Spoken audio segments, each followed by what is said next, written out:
¿Qué tal, licenciada? Que esté teniendo un buen día. Mi nombre es Melvin David Vázquez Rafael, de la Universidad de Vinci de Guatemala, Facultad de Enfermería y Ciencias del Cuidado de la Salud, del quinto semestre de la sección A. Esta es mi presentación para mi primer examen parcial del tema de qué son fracturas y consolidación, donde voy a explicar definición y los tipos de fracturas que hay y el tratamiento básico para tratar médicamente a una fractura. Como primer punto voy a describir qué es una fractura. La fractura es una ruptura general del hueso, no importando qué tan pequeña sea. Hay personas que dicen fisura cuando hay una pequeña rajadura dentro o en medio del hueso o a los laterales. Siempre se trata como una fractura grado 1 en distintas fases. La fractura grado 1 es una fractura disminuida, donde se puede tratar ya sea solo con clavos o solo con yeso, para tratar de disminuir el movimiento de la articulación. El grado 2 ya es una fractura muy parcial que ya se puede distinguir muy fácil en las radiografías y ya trae síntomas de hinchazón, deformidad de la articulación, y problemas al movilizar la extremidad, etc. Y la fase 3 ya es una fase donde se puede ver, donde se puede denotar ya muy fácil una fractura, y la fase 3 se divide en ciertas partes. Puede haber una fase 3 grado 1 que es donde incluso puede haber una ruptura de las áreas blandas del cuerpo, que es donde el hueso rompe la piel, y esto ya es tomado como una emergencia hospitalaria, debido a que depende del hueso, depende del daño que se va a hacer la fractura. Por ejemplo, si se rompe el fémur, por el fémur pasa la arteria femoral. Entonces, si el hueso se rompe, puede dañar la arteria femoral y provocar un sangrado excesivo, y la persona puede morir sangrada en un lapso muy corto, ya que esta es una fuente muy vital para el retorno sanguíneo. También en las fracturas expuestas, fracturas expuestas, así es como se les llama a este tipo de fracturas, es también llamado urgencia médica, porque mientras más expuesto, más tiempo, o depende de dónde fue el sitio de la fractura, va a ser la contaminación. Y la contaminación es algo muy clave en la osteomielitis, que es la infección en el hueso, ya sea consolidado o fracturado. Entonces, cuando hay una infección o cuando la fractura está muy expuesta por mucho tiempo, hay mayor sangrado, hay tiempo más prolongado de inflamación, entonces va a ser más difícil la consolidación que si se trata más rápidamente. Como segundo punto voy a hablar de qué es la consolidación ósea. La consolidación ósea es la regeneración de masa ósea y la estabilidad que se le da al hueso luego de una fractura. Esta se da por medio de las trabéculas, que son las láminas de médula ósea roja, que depende del hueso, es de donde se encuentran, pero estas ayudan a la regeneración del hueso y así ayuda a sanarse, que eso lo voy a explicar al final, porque es parte de una gráfica llamada la ley de Wolf, que es aplicada en distintos tratamientos terapéuticos. Pero sí, la consolidación tiene dos fases. La primaria, que es usada como el yeso, que es donde podría decirse, se inmoviliza la extremidad, pero sin llegar quirúrgicamente o por medio de tutores externos o ya sea internos. Y la segunda es el proceso ya quirúrgico, donde se implementan ya tutores internos o tutores externos, anulares o cualquier tipo de tutores, pero que sea ya quirúrgicamente. Como tercer punto voy a explicar los tipos de fracturas que existen, y en algunos voy a dar algunos ejemplos de órtesis quirúrgicas o no quirúrgicas que pueden facilitar el tratamiento a la consolidación ósea. En el primer punto voy a explicar qué son las fracturas transversas. La fractura transversa es una de las más comunes y es una de las más fáciles, por así decirlo, en los tipos de fractura. Esta explica que es provocada por un golpe directo al hueso, y como es perpendicular, siempre va a ser en la diáfisis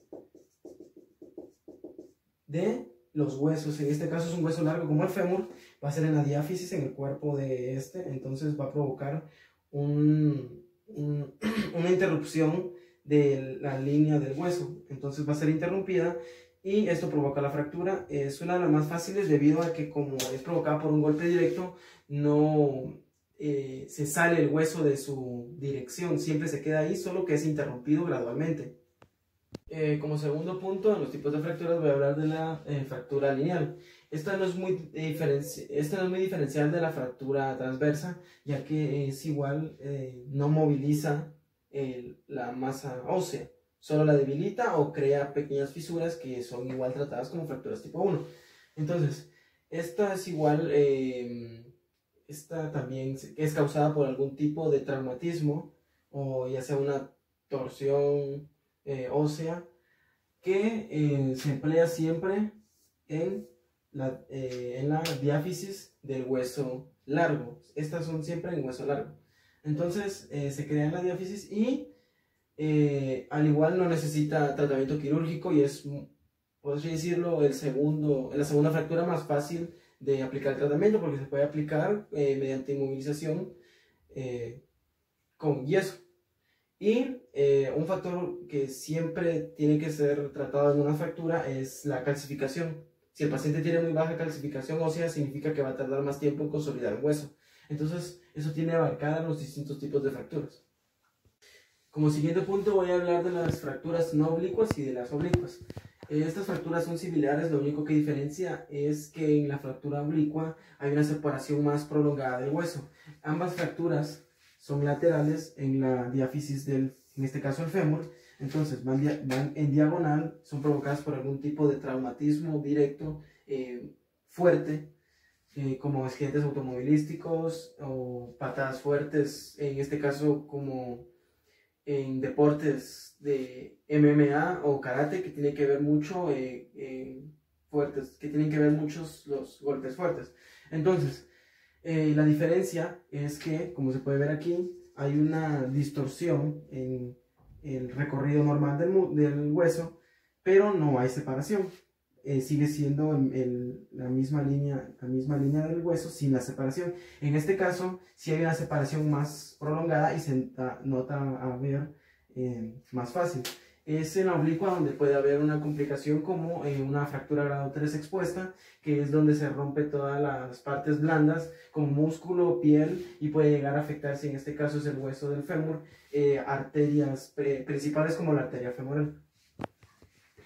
Un ejemplo claro para un tratamiento quirúrgico podría ser, en este caso en oblicuo, se podría tratar con una placa medular interna. Esto es un hierro que, por así decirlo, se crea un orificio en la epífisis proximal del fémur en este caso. Entonces se inserta un hierro que atraviesa todo el hueso y se rompe esta parte también, que es la epífisis distal, y se insertan clavos, ya sea intraarticular o extraarticular. La diferencia de esto es que en la intraarticular toca articulación, entonces a la hora de un procedimiento terapéutico es más difícil debido a que se disminuye demasiado la amplitud del movimiento articular. En el caso de la intraarticular, si es extraarticular, no toca articulación, significa que es más fácil ganar movilidad articular. Entonces, el hierro atraviesa el hueso.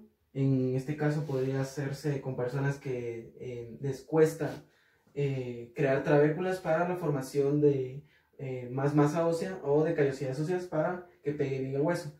Entonces se crea los orificios, se inserta el hierro y depende si es intra o extraarticular los clavos, se lleva el hueso hasta su posición y esto ayuda a la consolidación ósea.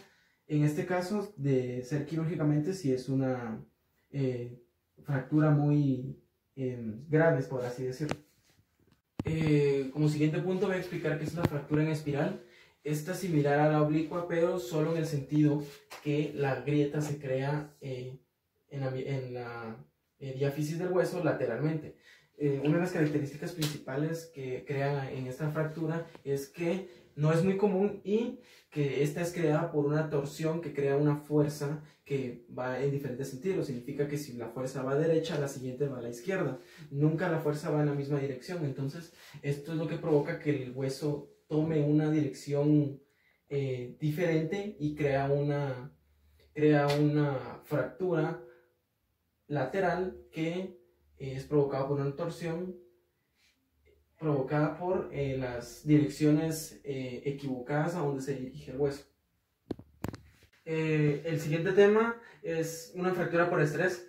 Este es un tipo de fracturas poco comunes que son más provocadas en deportistas de alto rendimiento como salto de pértiga, gimnasia rítmica o levantamiento de pesas. Estos tienen en común que en las tres disciplinas se crea una tensión muy repetida y muy prolongada en huesos largos. Entonces, tenemos aquí como un ejemplo los huesos del miembro inferior, desde la articulación de la rodilla para abajo, está la tibia y el peroné con los huesos del pie, que son los metatarsianos, los falanges distales, mediales y proximales. Entonces, como un ejemplo fue una fractura transversal de la tibia.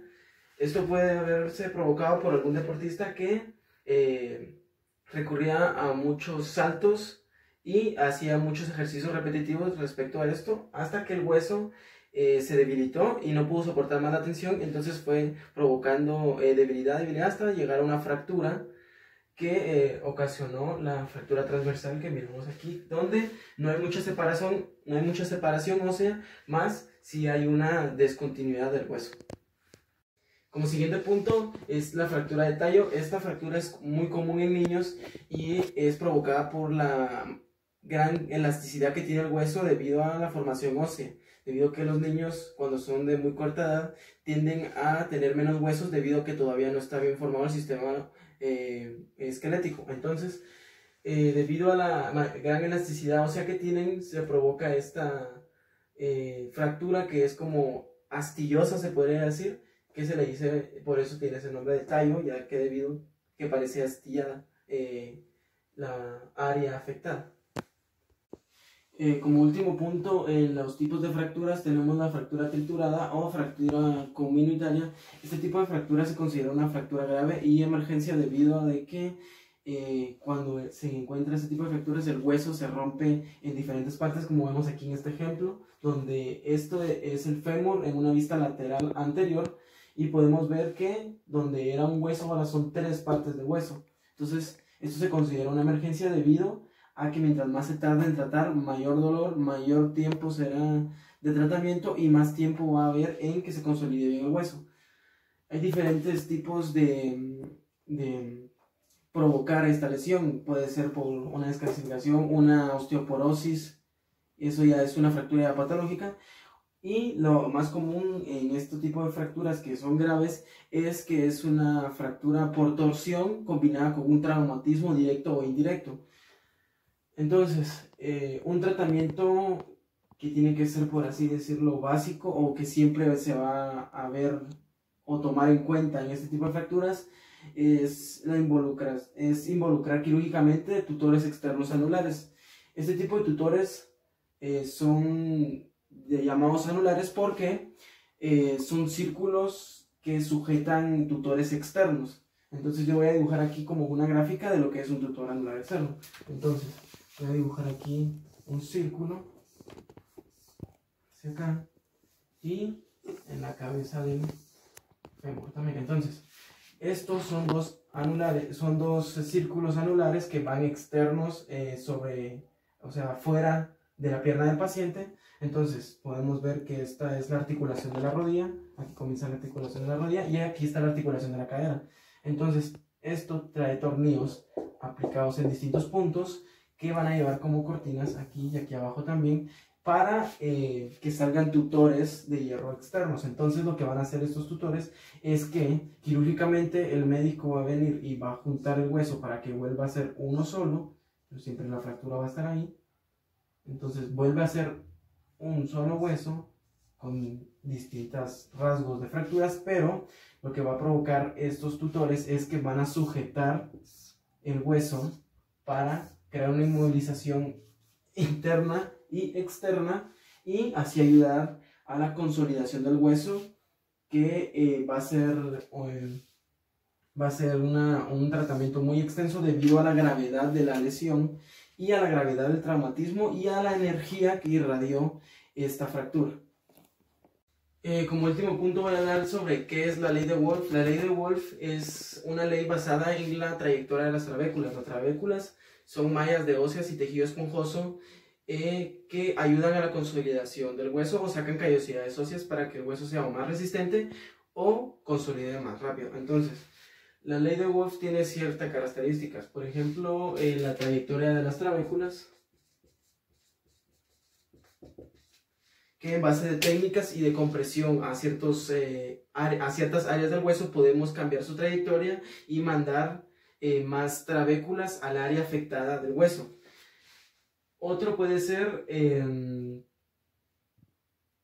como este ejemplo. Entonces, aquí tenemos, por así decirlo, ya no soy muy buen dibujante, tenemos la columna vertebral, pero solo dibujada dos vértebras. Entonces, aquí están los discos vertebrales, 3 discos vertebrales y dos vértebras. Entonces, si hay ciertas fracturas que se crean en las vértebras, si la vértebra se crea una fractura en el área medial y el área el recorrido de las trabéculas va hacia el otro lado, entonces nosotros podemos crear por medio de técnicas y de presión, podemos crear una tracción para que aumente la tensión en esta área. En este caso, si miramos las vértebras del lado posterior, entonces tendríamos que inclinar el tronco al área izquierda, entonces eso crea una tensión más en el lado derecho de las vértebras y crea que el recorrido de las trabéculas sea hacia el otro lado donde está la tensión y vaya a crear callosidades óseas o ayudar más rápido a la consolidación y a la recuperación de una fractura con mucha más rapidez. Y las trabéculas se encuentran siempre en cualquier tipo de huesos. Claro está que mientras más grande el hueso, hay más distintas maneras de encontrar las trabéculas. Y esto es todo acerca de mi presentación de mi primer parcial sobre el tema de fracturas y consolidación, y espero que le haya gustado.